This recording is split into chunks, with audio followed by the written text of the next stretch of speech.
안녕하세요, 세일러 여러분. 차곡차곡 영상 자료가 쌓이는 걸 보니 벌써 3번이나 편집을 했나 싶네요. 이번 영상은 작년 11월 24일부터 지금까지 이어져 온 우리 클럽의 요트 세일 구매에 관한 내용입니다. 먼저 세일에 대한 기본적인 내용 먼저 보고 가겠습니다. 세일은 다들 아시다시피 크루저 요트에서는 선체와 기관과 더불어 가장 중요한 요소입니다. 세일의 분류는 보통 재질과 목적로 나뉩니다. 재질은 나일론, 다크론, 펜텍스, 아라미드, 테크노라, 카몬 등으로 나뉘며 목적은 크루징과 레이싱로 나눌 수 있습니다. 재질에 따른 분류를 먼저 보자면 보통 요트하면 생각나는 하얀색 천은 사실 천이 아니라 폴리에스테르, 소위 페트병을 만드는 그 에스테르 계열의 합성 섬유입니다. 다크론이라는 이름으로 많이 쓰이는데 험지용 차량이 지프라고 불리는 것 같이 선적 요과에 의한 이름입니다. 사실 디퐁사가 등록한 상표명입니다. 디퐁사는 200년 정도 된 다국적 거대 섬유 및 기초과학 기반 회사로 세일에 사용되는 섬유는 이 회사가 개발한 경우가 많으니 모르겠다 싶으면 디퐁입니다. 세일은 여러가지 기준으로 점수를 매기는데 보통 비용, UV 저항성, 신장률, 퍼포먼스, 수명 등을 점수 매깁니다. 다크론을 기준점 삼아 다른 세일들이 점수를 매기는데요. 다크론은 비용 1, UV 3, 신장률 5, 퍼포먼스 2, 수명 5입니다. 보통 수명은 햇빛을 가리는 커버 등 관리를 잘하면 10에서 15년은 씁니다. 더 쓰시는 분들도 있고요. 다만 퍼포먼스 저하와 언제 찢어질지 모르는 상태죠. 내구성은 그야말로 적당한 비용의 고효율로 극강의 가성비를 보입니다만 인장 강도가 낮아 오래 쓰면 쓸수록 퍼포먼스가 떨어집니다. 즉 늘어납니다. 연식 오래된 요트의 낡은 세일을 보시면 세일링 할 때 아무리 플랫하게 만들려고 해도 드래프트가 빵빵하게 부풀어 있습니다. 나일론은 여러분들이 익히 아시는 그 나일론이 맞습니다. 무에 잘 적기도 하고 인장 강도도 낮고 UV 저항성도 낮지만 극강의 무게 대비 면적 비율로 주로 스피드메이커에 사용됩니다. 펜텍스는 비용 2, UV 2, 신장률 3, 퍼포먼스 3, 수명 4입니다. 적당한 비용에 늘어나는 비율은 다크론의 절반, 적당한 퍼포먼스 등 고비용 세일로 넘어가기 전 문턱이라고 보시면 됩니다. 수명도 길어 관리만 잘해주면 5에서 10년 정도 사용 가능합니다. 여기서부턴 세일들이 라미네이트, 필름 세일로 넘어가게 됩니다. 가운데 심을 두고 필름 코팅을 하게 되죠.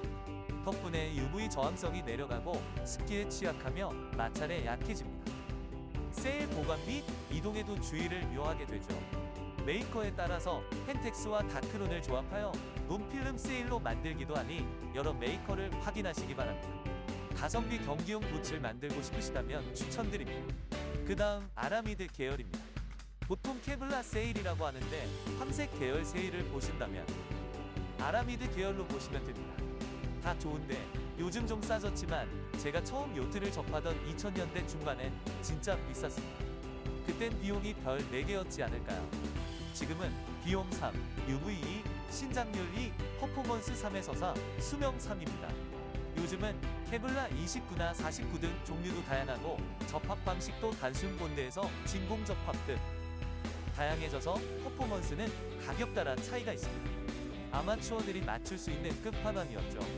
그러나 필름과 반미 현상도 심하고 세일을 접고 할 때 굉장히 조심해야 한다는 특성이 있어 개선된 벡트란이 나오기도 했습니다. 테크노라는 카본 파이버와 유사한 색상을 보이며 성능 또한 카본 파이버 다음가는 각종 성능을 지녔습니다. 비용 4, UV 3, 신장률 1, 퍼포먼스 4, 수명 3에서 4로 아라미드 계열의 단점을 대부분 보완한 하이엔드 세일로 만들어지며 이때부터 그랑프리급 경기용 세일로 쳐줍니다.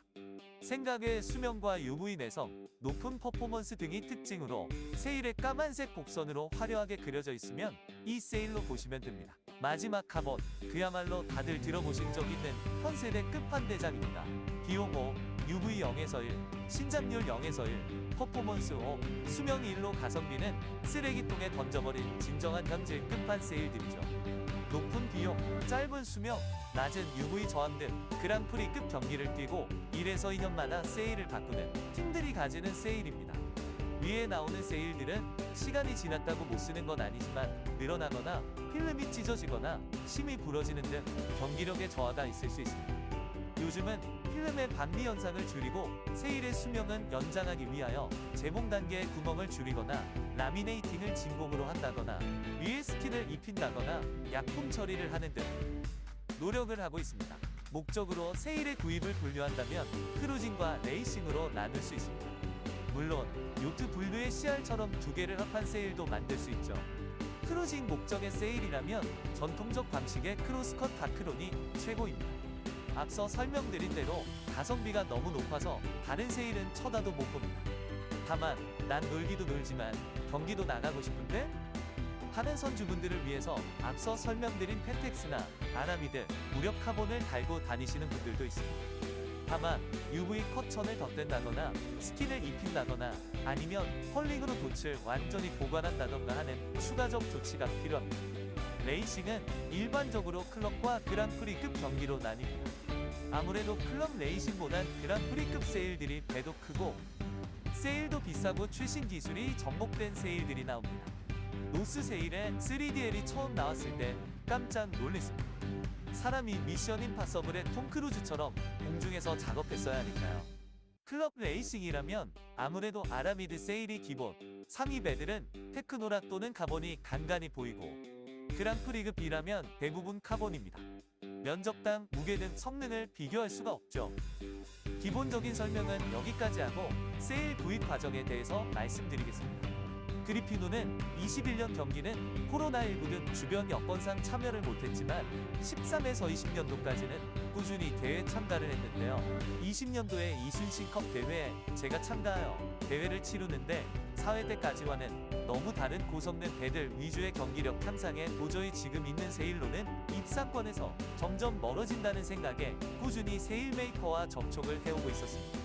사실 20년도 대회 때 7등하고 쇼크 먹어서 어떻게든 세일을 구입해야 한다는 생각이었죠. 세일 내역을 세일 인벤토리 또는 워드로브라고 하는데 우리 그리피노의 보유 세일은 메인 세일 2장, 헤드 세일 4장, 스피네커 1장입니다. 메인은 오래 써서 늘어져서 컨트롤이 힘든 점이 있었고 경기용 제노화가 필름과 섬유가 많이 상해 있었습니다. 경기력 향상에는 세일 교체가 필수적인 상황이었죠. 여기서 여러분은 크루징이냐 레이싱이냐 선택을 하여야 합니다.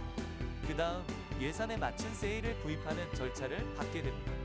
우리 클럽은 레이스를 목적으로 하는 만큼 레이싱에 중점을 둔 높은 내구성을 가진 펜텍스 계열의 세일을 구입하려고 하였고 여러 메이커를 접촉하여 견적을 받아보았습니다. 많이들 아시는 우리나라의 세일 메이커 두 곳은 현재 특수섬유 세일을 만들지 못하는 관계로 해외 메이커 예약 15곳에 메일을 보냈습니다. 보통 견적은 쿼트라고 적힌 메뉴에서 작성 가능합니다. 선명, 배 위치, 모델명, 메이커, 연식, 구매 목적, 각종 치수 등을 적게 됩니다. IRCO크 체리티가 있다면 대충 적고 첨부 파일에 썬티 보내주면 자기들이 알아서 1차 견적을 보내줍니다. 세일 가격이 높은 곳은 2,000 초반, 낮은 곳이 1,000만원 중반대입니다. 펜텍스 플러스 하이 퀄리티 두 개로 견적 잡아봤거든요. 구입 비용을 클럽원 숫자로 나눠도 이건 답이 안 나오는 견적이 나와서 포기하고 1년을 허송세월하는데 세일 메이커들이 몇 년 전부터 고임금 구조를 버티지 못하고 고급 세일 외에는 중국과 동남아의 OEM을 주고 있고 그 회사에 직접 오더를 내면 단감에 살 수 있다는 내용이었습니다. 그렇게 찾다 찾은 곳은 세계 최대의 OEM 세일 메이커인 윌퍼 세일 사나의 롱3였습니다. 윌퍼 세일은 업체만 상대하여 세일 라프트를 등록하지 주문이 안 되는 상황이라 가짜로 만들기도 그렇고 해서 확인하지 않았고 중국 광동성에 공장을 두고 영국에 사무소를 차리고 있는 룸세일과 접촉하여 견적을 주고 받기 시작했습니다. 룸세일을 선택한 점은 4가지 이유가 있습니다. 첫째, 보증 및 지불 방법입니다. 4년 보증을 하며 수령 후 30일 이내에 문제를 제기하면 본사와 중국 공장에서 문제를 처리하여 준다고 하였습니다. 그리고 페이팔 결제가 되어 문제 발생 시 송금을 홀드할 수 있어 문제 해결에 도움이 되리라 생각했습니다. 둘째, 사용하는 세일의 재질입니다. 세일 메이커 회사인 해리에스트 세일의 챌린지, 컨덴더, DP 및 베인브리지의 최고 품질의 세일 첨과 하드웨어만 사용한다고 되어 있었습니다. 첫째 이유와 연관되어 제품의 품질을 믿을 수 없는 룸세일의 결과물을 보고 돈을 지불하자는 생각이었죠. 셋째, 룸세일의 유튜브 검색 결과 크게 나쁘진 않겠다는 생각이 들었습니다. 얼마 없는 자료지만 영 볼품없이 만들진 않겠다고 플러머들끼리 생각했습니다. 넷째, 이게 선택 이후에 약 80%인데 가격이 너무 메리트가 있었습니다. 너무 메리트가 있어서 초반에 진짜 두세 번 확인했었습니다. 가격이 와 그야말로 미쳤습니다. 반값집, 반값 학자금 등등 반값 백이 많이 들었지만 진짜 반값 세일은 보고 감탄밖에 나오지 않았습니다. 여러분 안 그래요? 그것도 펜텍스 세일이 아니라 한 등급 더 높은 테크노라 카본 세일이 말이죠. 정말 놀랬습니다. 물론 메이저가 아니라 견적서에 행크라고 해도 컬링으로 오고 주고받는 메일의 요구사항도 누락되는 경우가 있었습니다. 무튼 이제 세일 메이커를 정했으면 디테일한 수치의 측정이 남습니다. 오크 체르틴의 대부분의 치수가 나오지만 조금씩 개모수를 하면서 변경된 치수가 있을 수도 있고 장비가 탈부착되는 경우가 있어 중요 수치는 꼭 재측정이 필요합니다. 계측 자료에 적혀있듯 세일 목적, 리그의 구성, 헤드 세일의 경우 카트랙까지의 거리 및 위치, 러프 총 길이, 와이어 굵기, 스프레더 타입 등 수치가 필요하고 메인 세일은 붐끝과 백스테이의 거리, 메인 헬리어드 입구부터 마스트 후면까지 거리, 세일 러프와 후 타입, 러프의 볼트 로프 굵기, 택 샤클의 위치 등이 주요 포인트입니다.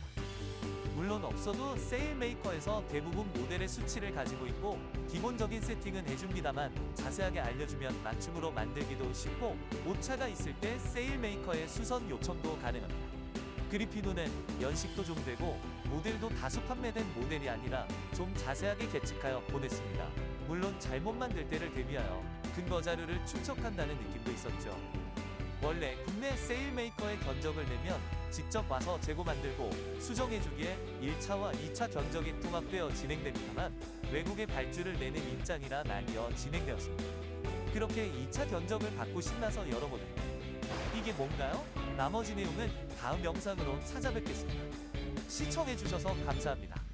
음성 제작은 네이버 클로바 더빙입니다.